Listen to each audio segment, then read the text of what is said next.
It's the Security Weekly News special holiday edition. Yeah, we're away. I mean, or we might be sitting alone in a dark apartment eating Hot Pockets and talking to some shadowy fellow that keeps telling us that lizard people are controlling our minds using Wi-Fi. It's all good. I mean, it's the holiday season. Well, today we have the amazing Rob Allen of Threat Locker, who is going to be joining us for a discussion of some different things, but mostly we're going to talk a little bit about uh, endpoints and how they can get you in a world of hurt because we've all been there, right? So stick around. This is a Security Weekly production for security professionals by security professionals. Please visit securityweekly.com/subscribe to subscribe to all the shows on our network.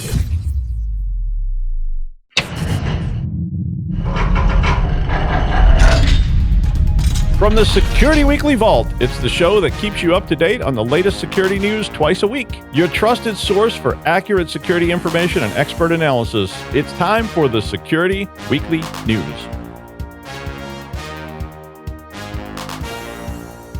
All right, from Exile on the island of Elba, it's the Security Weekly News special holiday edition. I'm Doug White. Hit that like and subscribe button and leave a comment, or you may get visited by three ghosts. My three ghosts were the ghost of Windows NT 4.0, the ghost of Ebsidic, and the ghost of IBM Warp. You don't want that. It was bad, let me tell you. I mean, especially Warp. I mean, that was bad. And there were two other ghosts, OS 1 and OS 2, that were, if you don't get all that, well, too bad. Well, our friend Rob Allen agreed to join us today. Didn't have to twist his arm too much, but there were a couple of threats of extortion. But, Rob is the chief product officer at Threat Locker, and it's always a pleasure to have Rob on the show. And I told him we could talk about anything he wanted today. And he said, maybe we should talk about some endpoint stuff. And I had been reading this stuff about the 6 biggest issues of breach in 2024. And then I suggested Qin Shi Huang, who was the first Chinese emperor, and his obsession with the number 6. And Mersenne primes and perfect numbers and all that weird stuff. But I think Rob's idea is probably a bit more germane to what we're actually doing here, and we won't get as distracted as I often do when left to my own devices. Hi, Rob. Good afternoon, Doug. Can I just say, first of all, by the way, you very much dated yourself by talking about OS2 and Warp, etc. But the worst part about it is you've also dated me because I knew what you were talking about. Well, So yeah, I mean, thanks for that, buddy. All of us who have installed OS2 on and NT4, in fairness. And NT4, that was the first Windows server I ever installed, was Windows NT 4.0. And yeah. Been there, done that, bought the t-shirt, don't want to go back. Yeah, no, I was using those as my ghosts of Christmas past kind of things, because, boy, they're definitely nasty old ghosts that are laying around somewhere in the closet. Probably there's still a copy of OS2 here somewhere. I don't think I ever actually had a copy of OS Warp, because I was like, no, you got me once, you got me twice, no more. That's it. I'm out. And I love you, IBM, but I'm sorry. Like those two. Yeah. I have, and again, I'm very much going to age myself here, but I have a vague recollection of downloading that floppy disks and on a 14.4 internet connection. So that was what, like between when you were 20 and 25? Yeah, a bit south of that, unfortunately. But yeah. That would be a long download. I think it took weeks.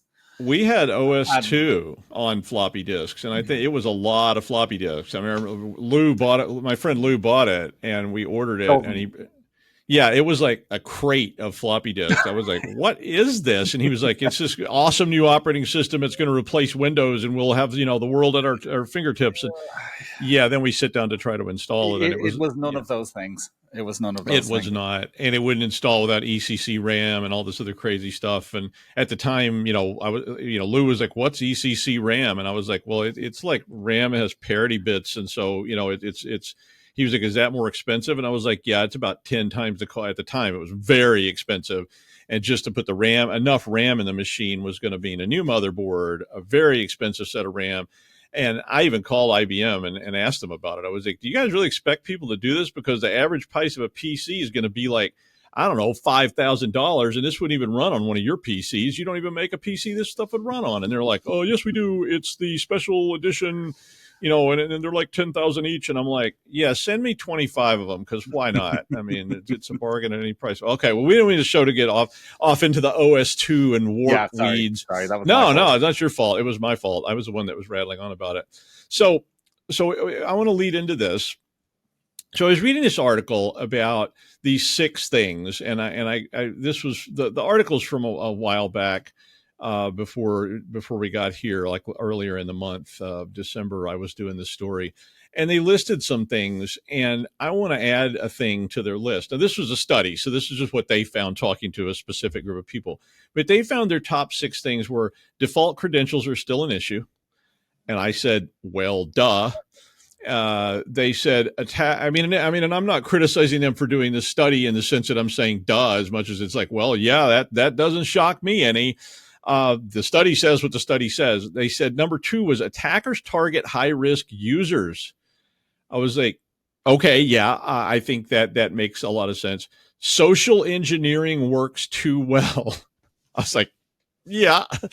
Multi-layered defense is a must. Okay, we've been telling you that for as long as we've been here. Third-party access is a backdoor. So when you let, Mr. Sausage attach the sausage ordering app to your inventory system so that your vendors can order sausage whenever they need it to be delivered to the Air Force Base, and, Mr. Sausage's app was written by 2 12-year-old kids in Indonesia, and it's full of holes, yet it's now been given root access into your network.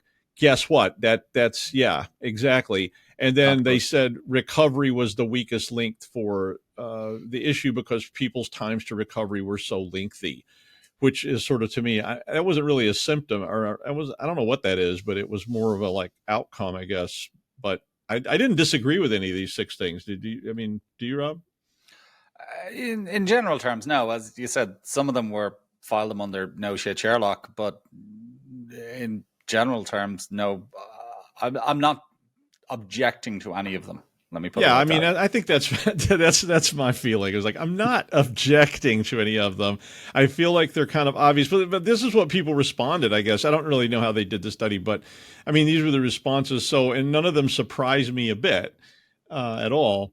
But one of the ones that you immediately said was about endpoints and leveraging endpoints to get into networks. And I have seen that. I mean, I've seen that more than a few times, where systems were compromised because the endpoints were completely uncontrolled. And it may have just been something stupid. Like one of the ones I did a response on years ago was to a high school. And they said, basically, hackers are in our system and they're manipulating the grades database, and we just don't know where these brilliant hackers are. And, I quickly, and of course, to be fair to these poor guys, this person was like a school administrator, had no training, no experience, and all they had was a network with nobody supporting it. It was just literally like Wild West. And we did a little bit of monitoring, and guess what we found? The kids all had access to the grades database because the teachers all wrote the passwords to the grade database on their desk, a little sliding drawer of their desk with a little Post-it note that said, students do not access this drawer. And it's like, yeah, nobody would ever break the rules in high school. I mean, that's not we should actually add that to the list of why we're still getting hacked, which is passwords written on the bottom of keyboards and stuff. I just want to say mine. I mean, I put that in the same category as its default credentials. Almost, it's so ridiculous. Well, but I mean, literally, that was one of our first steps in audits, was to get the binoculars out. We would always go across the street and look through the windows of the building, and half the time you could see. Literally with my super U-boat binoculars, we could literally see passwords on Post-it notes and things, and then go, okay, well, there's the root password for the whole server system. It's Gandalf, and guess what? That's the password for every single piece of equipment in the entire company. I think we now know your password, Doug. Oh, of course, it's been that. Actually, it's Gandalf backwards, but that's okay. Do you know what? The school example is actually quite an interesting one, because, as you said, I mean, I did a panel quite a few years ago with a school administrator in the Middle East, and she was describing to me the challenges they faced from a cybersecurity perspective. And she was, well, basically, we've got all these hackers outside trying to get in. We've also got all these hackers inside trying to get in.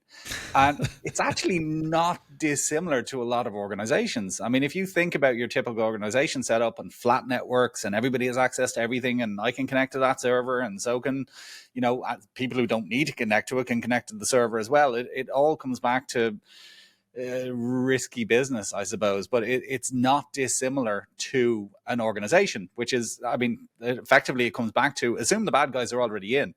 Whether the bad guys be 10-year-olds or the bad guys be bad guys, they assume they're already in, assume they've got full access. What can they do? Where can they go? Can they move laterally? Well, I call that absolutely they can. I call that the inmate conundrum all the time, because I was doing a consulting job in a prison one time, and I knew this guy who was the assistant warden or something of the prison. He was like a super tough guy who, he was like the guy that straightens them out and I'm like, really? And he was terrifying.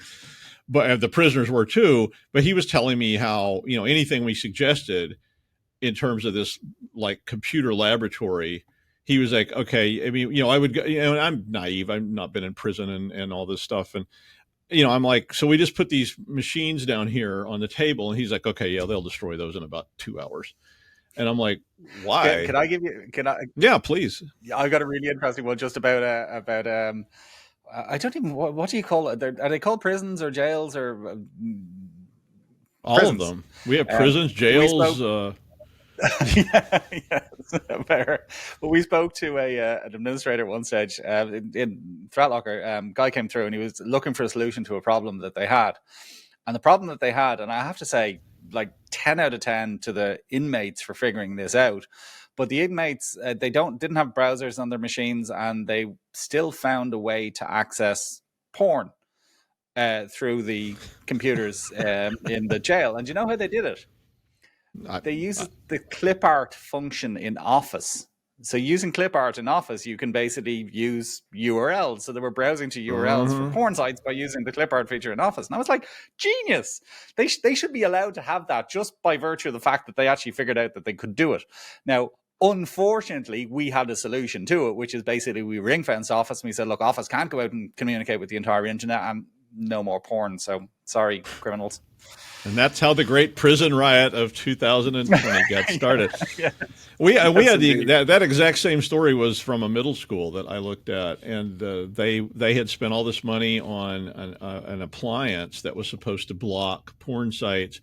And the two ways the kids got around it, the first way was using the IPv4 protocol. If you take the IP address, and I know you know this, but for our viewers, if you take the IP address and you convert it to a 32-bit binary number and then convert that to a decimal number, you can literally type HTTP and put the decimal number behind it. And the appliance was essentially filtering only known porn sites.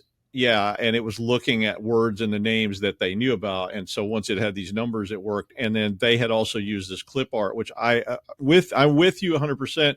I was like, this is pure genius. You should find the kids who came up with this and get them jobs, because they're very good at thinking around the problems, just for the purpose of viewing porn. But, these were 13-year-old boys. Yeah. So they will find a way.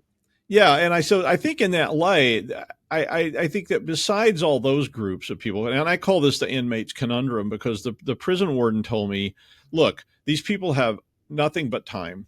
And they don't have anything better to do, so they will come up with every possible thing that they can come up with, even if it's just destructive. He was like, the stupid ones are just like, yeah, I'll break the keyboard because I'm angry. Other ones will say, I bet I could turn that keyboard into a shank. Other ones will say, I bet we could smoke that keyboard and get high. And then somebody else says, I bet I could use this keyboard to get a law degree and try to get myself out of here.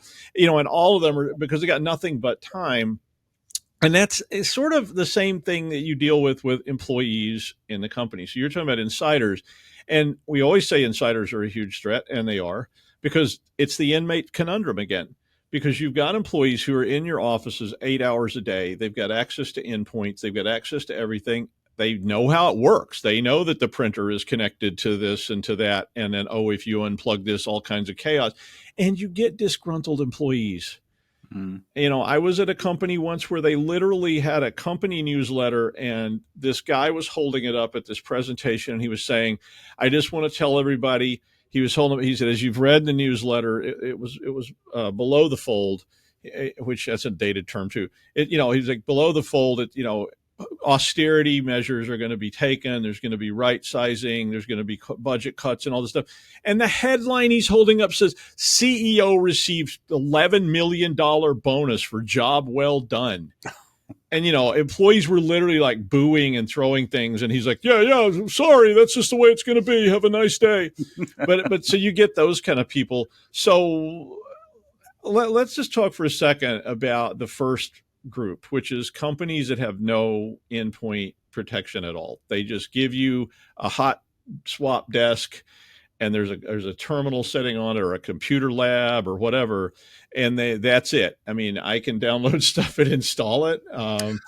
Well, you see, there's numerous different parts to it, numerous different layers to it. So, as you said, there are certainly circumstances and situations where people have computers and they can just install whatever the hell they want. And I mean, this comes back to, misuse of legitimate tools. So things like, AnyDesk is basically the remote access tool of choice of ransomware groups. But I mean, that's a fun one. 15 or 20 other remote access tools that people can install willy-nilly, which again, they're not bad software. So your EDRs and your MDRs and your everything that begins or ends with a DNR and antiviruses and so on aren't going to stop it. Similarly, things like, other things that can be misused. I mean, obviously you've got your PowerShells and so on that, again, baked into every Windows machine. Makes sense for a bad guy to use it. But you've also got things like, 7-Zip and WinRAR. I mean, WinRAR, 7-Zip has all the characteristics of ransomware. It can encrypt data. True. It can transmit data. It can delete data.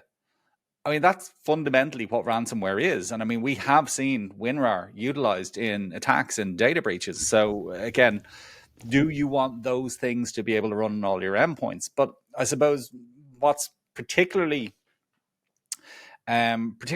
frustrating for me at the moment is that we see customers, not customers necessarily, but organizations, prospects, all sorts of different companies who ostensibly are doing the right thing. They seem to be fairly well set up, well protected, except for that one device that's sitting on the network, or that one thing that somebody brought in from home that they connected, and all of a sudden it's mayhem.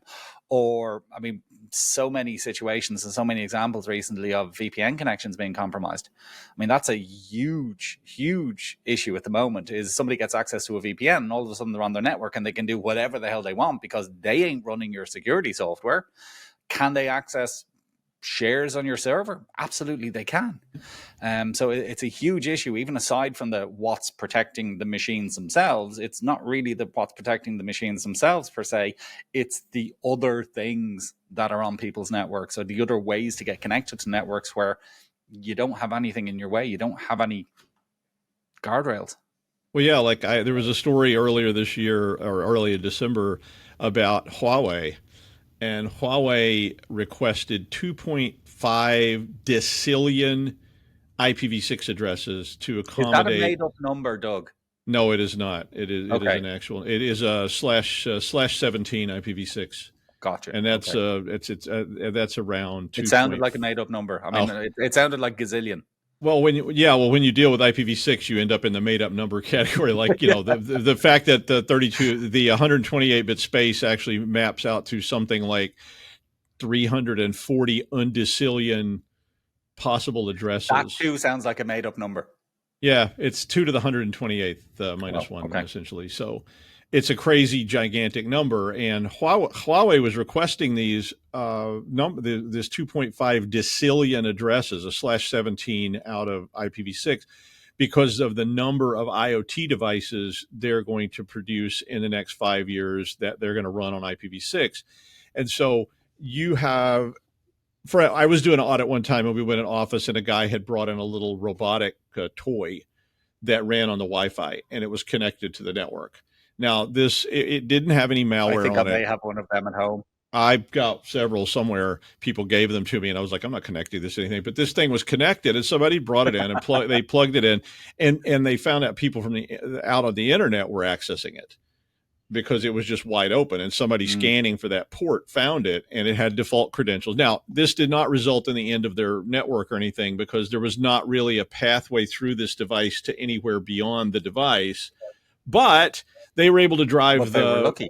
They were driving the robot around with the camera turned on to places they wanted to see inside the building, which included possibly, the passwords printed on Post-it notes on people's desktops and things like that. And it was, I mean, it's pretty clever in and of itself. And it's not, we never knew if it was actually. Yeah, go ahead.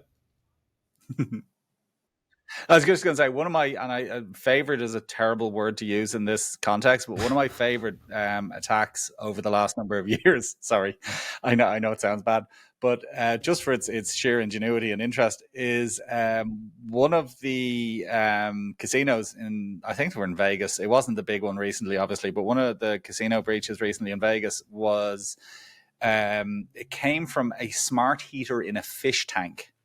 Mm-hmm. And I thought that was just, well, I mean, it's both brilliant and terrifying. Yeah. But it's exactly the same thing, which is, I mean, people don't consider the amount of different devices that are on the network. They don't think about the smart heaters. They don't think about the, even printers. I mean, I had the privilege of speaking to a number of pen testers. We do an event here in Florida every February called Zero Trust World. And there was a bunch of pen testers at it last year. I had a really good chat with them, but they were telling me that their favorite thing to see on a network is a printer. Because printers sit on networks for, 5, 6, 7, sometimes 10 years, never patched, never updated. To your original point, very often have the default username and password. And look, if a pen tester loves to see a printer sitting on a network, I can pretty much guarantee you that an attacker does as well. Copiers are the same way. We always went looking for copiers because they were exactly the same as printers. And, they almost all had some kind of network connectivity. They almost all had never been patched except, they were straight from the factory. They were treated as this is not a threatening device. Therefore, who cares? Default username and password. And they had access to everything because, and they're always on important parts of networks as well. Yeah. And maybe accessible across the entire, company, because they wanted people to be able to print from wherever they, if they're in a boardroom having a meeting, they want to be able to see the closest printer to them. And, it's like, okay, so that thing's wide open. I can send funny messages to it in RAW, which I used to do all the time. I may be able to use this thing to create a launching point to get into this network, because that's a great starting place for lateral movement. I mean, it is a trusted device in the network. I mean, but particularly nowadays, as MFP printers are getting smarter and smarter. I mean, a lot of them are basically running, effectively Android on a lot of these devices. But are you telling me you can't SSH into some of them? Oh, you absolutely can SSH into some of them, and probably from off-site. And that's actually a whole new problem. Just speaking of IPv6, because IPv6 is pushing us back towards flat networks that are open. I mean, I love IPv6, don't get me wrong, but we went through this phase in the early part of the internet where everybody had flat networks and every device was accessible from the public, because unless you put up firewalls and so forth, because they all had actual public IPs. Then we moved into this, model where we've got sort of a break point there, using once you use RFC 1918 and you start padding, essentially port address translation, it's a lot harder for people to get in network. Not that they can't, don't get me wrong. This is not security. This is just network technology. But then when we go back into IPv6, we can start saying, well, gee, I've got a decillion addresses to choose from. I guess I could just assign everything a static IP again, and I know where everything is. But that brings me to a point I wanted to ask you. Do you think that that's a good idea to assign everything a static IP in your network, so that you know what it is? No, not necessarily. It's not going to make you any more secure. I mean, the fact of the matter is, if something is compromised and something else can Okay. equally get compromised. It doesn't matter if it's a static IP address or not. Okay, we agree. So no, I mean, realistically, look, I suppose it comes back to some extent. I mean, as you said, flat networks, bad. Segmentation, good, but sometimes complicated, sometimes difficult. As you mentioned, the example of the multifunction device that you want everybody in the organization to be able to print to, how is that going to be accomplished? Can be expensive in terms of hardware and everything else. But again, it is something that we very much are in favor of. But we do it from, as you said, the endpoint perspective, which is basically controlling access from your endpoints, from your important network resources, whether they be workstations or servers or anything else. Have those things dictate what can connect to them and what can't. And in a lot of cases, the answer is basically nothing should be able to connect to them. Because, I mean, like, for example, a typical workstation in an average organization, what needs to connect inwards to that? Not much in my Nothing. book. Yeah, I mean, every now and then I've seen shared components, but they were very identifiable. I've seen some programming shared space kind of things. Well, they're identifiable and rare. Yeah, I mean, it was easy enough to say this can talk to that, and that's it. And I mean, and that was where we wanted them to be, was like, I don't want this to be anybody can RDP to any other computer in this building. I want it to be, if you're one of these, it was called some kind of programming. I don't remember what they called it. I called it crazy programming, but you had to have a partner with you at all times. And one or the other people's machines was considered the sort of meta machine where the code resided, and other people were asked. But you could easily say, okay, well, those two people are partners. Those two things can access each other. Nothing else should be accessing anything else. But there were people in the office who were going, I wonder what that is. I'll just log in. So, yeah. So well, interestingly enough, and I mean, this actually comes back to your question about static IP addresses, because one of the things obviously you can do if you've got static IP addresses is you can say, well, this IP address can connect to this port on this machine. That's great, except static IP addresses are a pain in the ass. And again, you're not going to have a static IP address when you're at home or when you're in Starbucks or when you're in Timbuktu. Right. So one of the things that we've actually implemented with it's our network control product is what are called dynamic ACLs. So basically, it doesn't matter what my IP address, I can create a policy on my server to say, look, allow RDP from Rob's workstation. So it doesn't matter if my IP address is 10 today or 11 tomorrow or 12 the next day, it's still going to be allowed to connect. Those ACLs are going to update dynamically and automatically. So it solves that problem of having to have static IP addresses to allow specific IPs to connect to specific things. But it expands a little bit more than that. So that's obviously a very narrow example of Rob's machine being able to RDP. If you expand on that a little bit and you say, right, say, a file share on a server. I know we were going to mention this, but one of the things that Microsoft actually mentioned in their digital defense report a couple of months ago or a month or two ago was about the prevalence of unmanaged devices being used as part of attacks, but also the amount of remote encryption that's taking place. So remote encryption being something that is unmanaged or something that's not protected on a network, encrypting data on something that is managed and protected. So if you think about that for a minute, I mean, your example of your MFP that you've been able to SSH into, it's not a huge leap to think, well, you can jump from that to a file share on a server, because I mean, in a lot of cases, a printer will need to connect to file shares. In a lot of cases, there'll be nothing to stop them connecting to file shares. But like, does that really need to happen? But as I said, it comes back to this sort of overriding principle of block by default and permit by exception. So block all network traffic except that which is required. But that's so don't just open a port on a machine to everything. It's not. It's really easy. It sounds hard. Funny enough, so there is a perception that it's difficult, but what we've actually been doing, and quite successfully with people recently, is we narrow it down to just specific ports and services. So right, forget about, there's a lot of network traffic going on your network. So let's just focus in on SMB 445.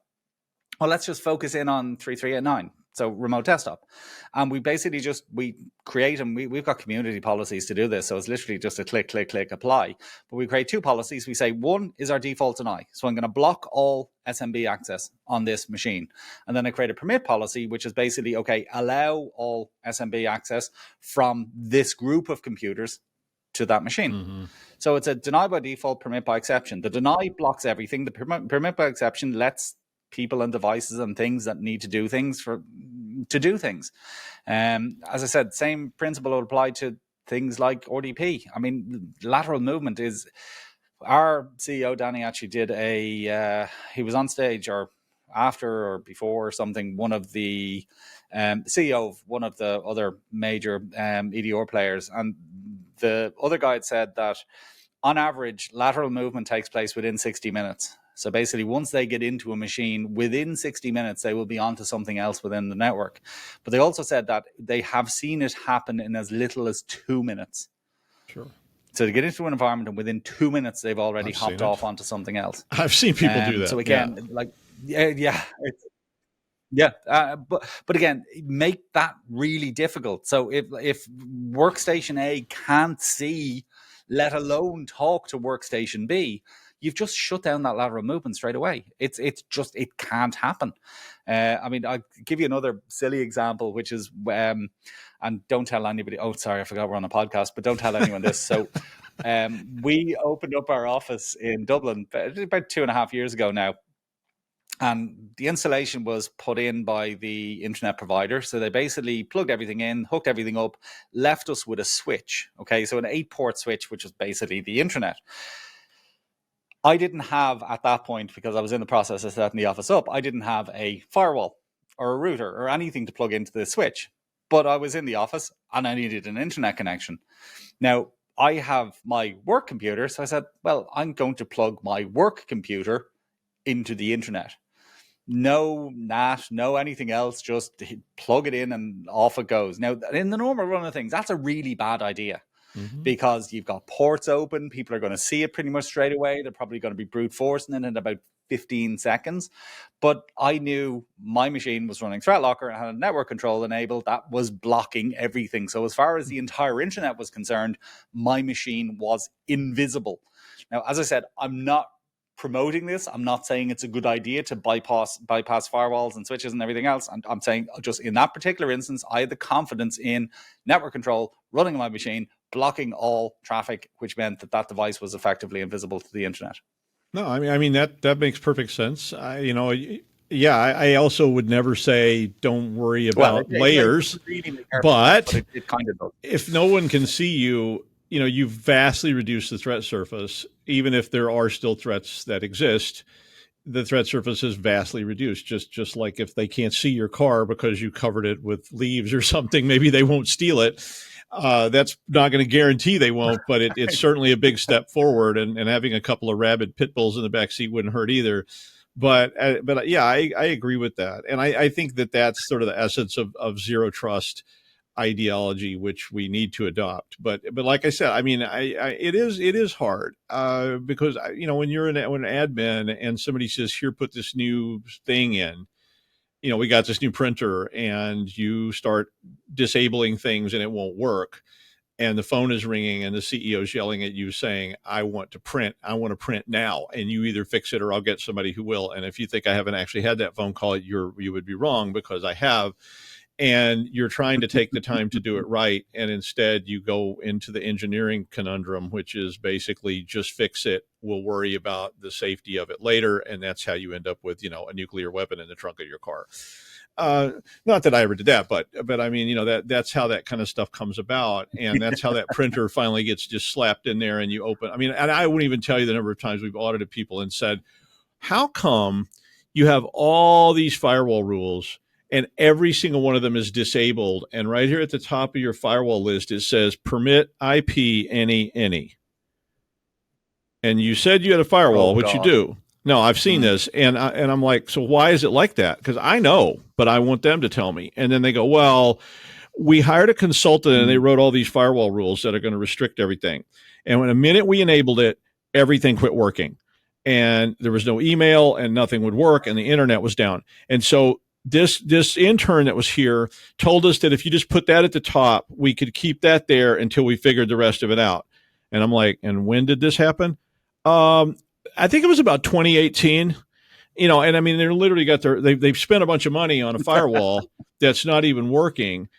It's there. It just doesn't do anything because somebody put a permit any at the top of the list. And that's an extreme example, but I've seen all kinds of variants of that too, because it is challenging when you go in and lock everything down that way, and suddenly you realize there is an app that nobody had thought about that communicates from workstation to workstation that all your programmers are using, and now they can't do their jobs, and now the head of programming is on the phone, and now the CTO is on the phone going, I don't care what you do, undo whatever it was you did this morning. You worry about that later. Exactly. Now we need to work. And then, and you go, okay, I'll take care of it. And you take it back out. Not advocating, just saying that is how that stuff comes about. Yeah, no, absolutely. And I can tell you a horror story about that now in a second. But that speaks to, I suppose, step one or phase one in this is basically seeing what's happening network-wise.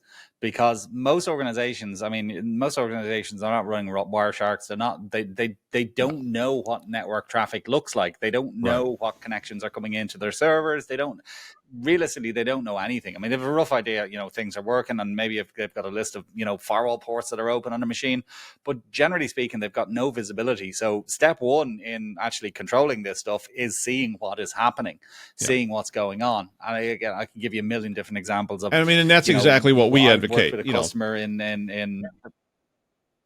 That's what we've advocated always, is that we need to secure this, but before we secure it, we're going to sit here with Wiresharking it for a while and get some cycles so we understand what this looks like before we start disabling things. But that's more time. You don't need to Wireshark it, and again, you can't really Wireshark 1,000 machines in an environment. Well, you deploy an agent onto them, and then they will tell you all the stuff that's there. I mean, I'm not going to mention any products in particular that will do that for you, but you know what I mean. Well, I was just using Wireshark in general. Customers who have. Yeah, but a really nice guy, and we basically we set up this thing, we turned it on, and we basically said, right, let's see what happens. So I left it on for a week and came back a week later, and I said to him, look, how many of these? It was a group of about, I think, 100 servers or 80 servers or something. It was like his own private cloud in a data center, and he said, look, I know with absolute certainty that there will have been 2 servers of that 80 servers that have had incoming RDP connections in the internet. So I went in and I searched and I had a look, and I was 19 of the machines that had incoming RDP connections to the internet. He'd misconfigured a firewall, but he had no idea. He didn't know that this was happening. So as I said, having visibility is the first step to having control. So seeing what's out there, seeing what's going on, seeing what normal looks like, and working backwards from that to say, well, look, I know this is a file server. I know the only things that need to connect to this file server are my workstations. I'm going to allow my workstations connect to that file server. Or this is a domain controller, so I need to allow these ports on that. Really, really straightforward. But you work backwards from that. Again, you don't block anything. You don't turn it on until you know you're not going to break. I'm not allowed. I'm sorry. I can't remember if I'm allowed to curse on this. You're not going to break shit. Sorry. Is that allowed? It's okay. Yeah, it's fine. You're not going to break things. Yeah, that's the nice version. Cut that out. Nah, we don't cut anything out. It's on there forever now. You're done. But yeah, as I said, well, I agree with you. I think it's a process.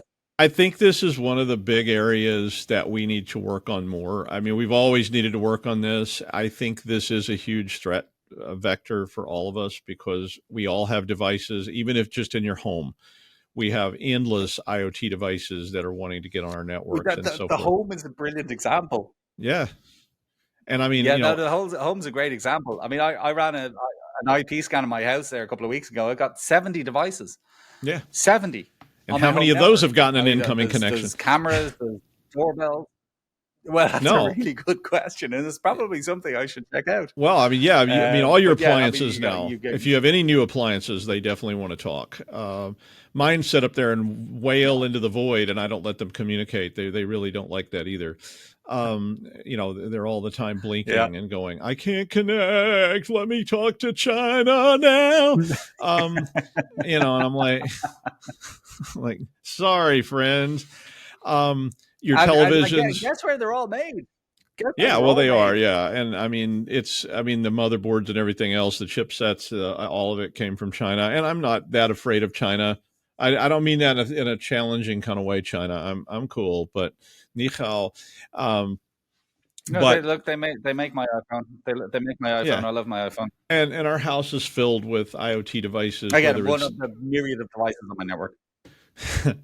thermostats, doorbells, cameras, on and off switches for the lights, ovens, refrigerators, microwaves, all of it. Our cars, my garage door opener is constantly wanting to connect, and on and on and on. Oh, I forgot about that one. That's a good. Yeah. Yep. And I mean, just the garage door opening sensor is actually connected to the internet. And, I can open my garage door from it's not set up, but I could, if I bothered, I could, while I'm at work and somebody wants in my garage, because Amazon, one of the most terrifying things I've ever had proposed to me, wanted, this was a feature of this garage door opener, was that I could give a code to Amazon so they could open my garage to put inside when I wasn't home. And I was like, And no. I have that very same thing, and they really are insistent about it. They are absolutely adamant that you must and should allow Amazon to access your premises via this code.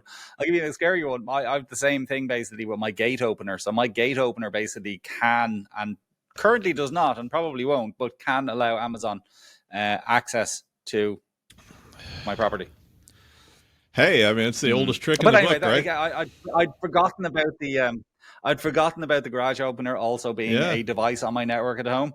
So you got security systems. My friend's security system, you can give the codes to Amazon so that, their driver who quit last month, who's still got that device, who might not be a psycho killer, can still come by your property because you didn't give them a big tip when they delivered at the holidays last year.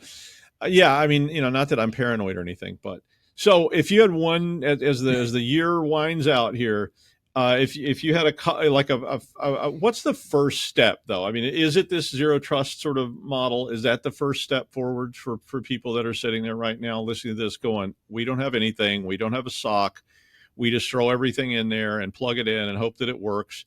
And, our security people try to get around to it when they can. And in the meantime, it's just the Wild West. So what would be your first step?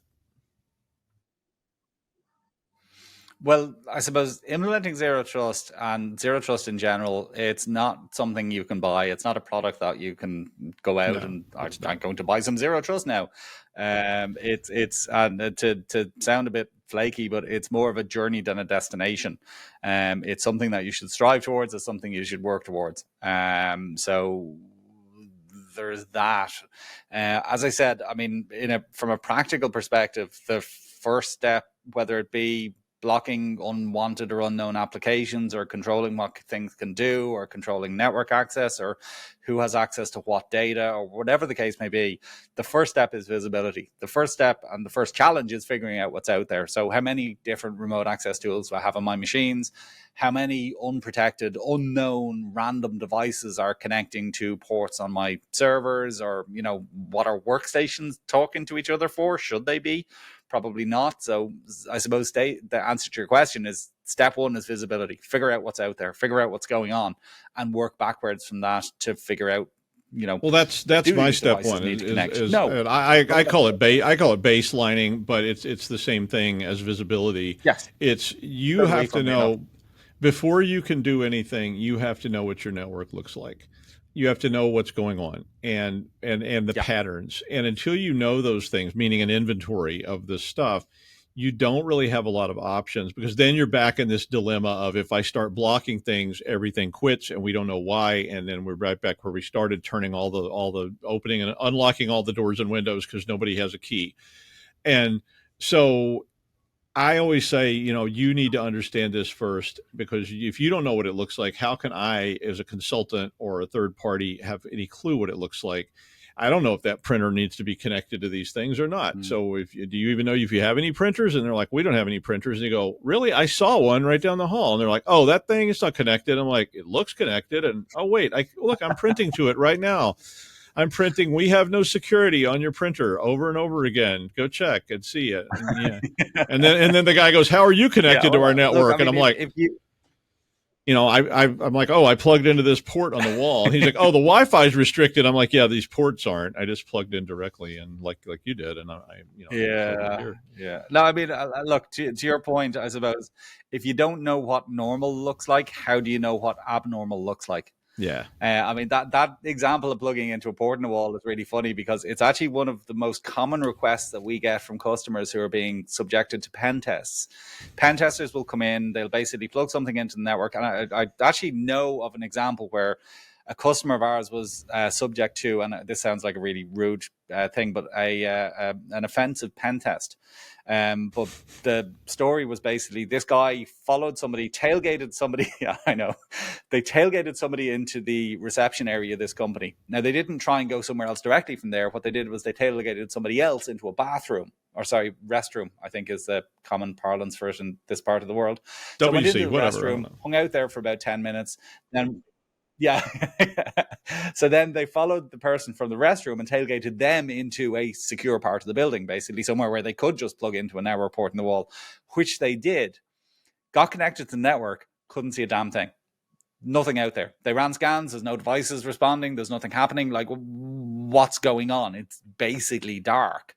But yeah, one of the most common requests that we get from people who are being pen tested is, hey, would you mind turning network control on? Because the pen testers can't see a goddamn thing. Now, there you go. That's what you want from a pen tester. You want them calling you going, could you just make it so we can actually do something? Yeah, I did an exercise like that once for you would be amazed. No, I did an exercise for a police agency one, and I written this whole big giant scenario and held these little, sneaky clues, and they were supposed to figure all this out. And about halfway into this thing, I get a phone call, and they're like, "Don't act like you're talking to me. This is the captain. And look, you need to tell us what the clue is here because I got like a whole bunch of high level people watching this, and we're not figuring it out." And I'm like, "It's latitude and longitude, but it's written in hexadecimal. Who doesn't see that? For God's sake, Then he's like, "Aha!" on the other end, and say, "Aha! I think it's latitude and longitude written in hexadecimal." I'm like, "Oh my God!" Genius. Okay. Anyway, well deducted. Well, thank you so much, Rob, for coming on today. This is the last episode of Security Weekly News for this year. We will be back with more exciting times with all of our hosts and Rob. I hope will join us some next year too. He's been great on this year. But that is it for us this year. I hope you have a happy new year, free from malware, breaches, creepy guys named Bert sitting in your living room. Saying, I guess you're expecting Santa Claus, but you got me instead. Yeah, that's my life. But anyway, Happy New Year, and I will see you in 2025 on the Security Weekly News.